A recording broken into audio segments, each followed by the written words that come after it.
Hello everyone, welcome to my channel শিমুস healthy ফুডে। আশা করি সবাই ভালো আছেন, আমরাও ভালো আছি।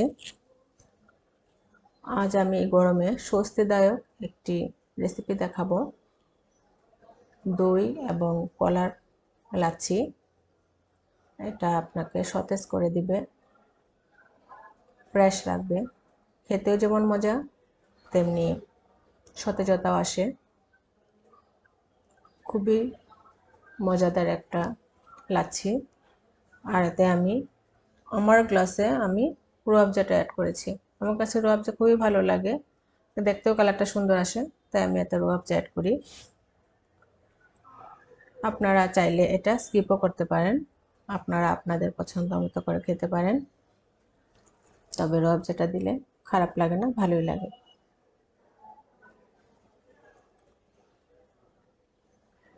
আমি এতে কলা নিয়েছি 3টার মতো, আর ঘরে পাতা টক দই, পাউডার মিল্ক, পরিমাণ মতো চিনি, অল্প পরিমাণ লেবুর রস দেবো এতে, আর 1 মগের মতো লিকুইড দুধ নিয়েছি। লিকুইড দুধটাও আমাদের এখানে লিকুইড দুধটা ফ্রেশ লিকুইড দুধ, যার কারণে সব কিছুই ভালো হলে খেতেও ভালো লাগে, টেস্ট হয়। এই লাচ্ছিটা অনেক টেস্টি হয়েছিল। ইনগ্রিডিয়েন্টসগুলো দেওয়ার সময় বিদ্যুৎ চলে গিয়েছিল এবং ফোনে কল আসছিল, তাই স্কিপ হয়ে গেছে। আমি এখানে থেকে ব্লেন্ড করে নেব।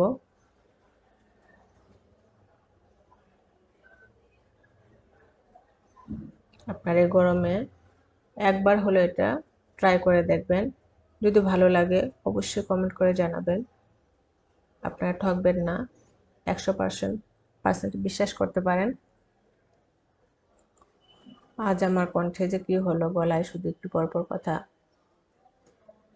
লেগে যাচ্ছে।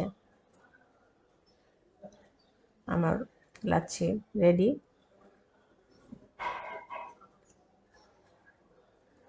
খুবই ইয়ামি হয়েছে,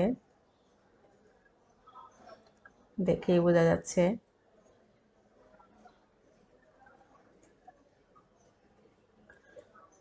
আমি 3 গ্লাস পরিমাণ মতোই করেছি এটা। আপনারা আপনাদের সদস্য সংখ্যা কত সেই অনুযায়ী লাচ্ছিটা তৈরি করবেন।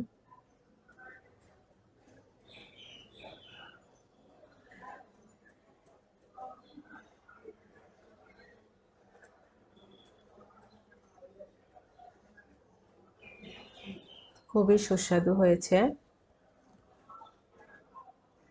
আর এটা পুষ্টিকরও। এতে কলা আছে, দুধ আছে, আর টক দই তো একটা প্রোবায়োটিকের মতো। যদিও এটা ঘরে পাতা টক দই, এই জন্য এটা প্রোবায়োটিক বলা যায়।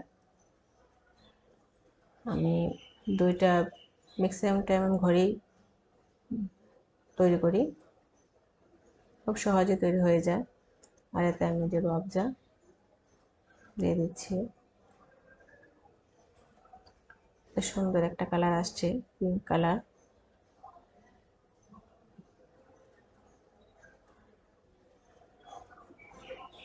ইচ্ছে করছিল সবগুলোতে পিঙ্ক কালার করে দিই, আমাদের ঘরে সবাই রুয়াবজা খায় না।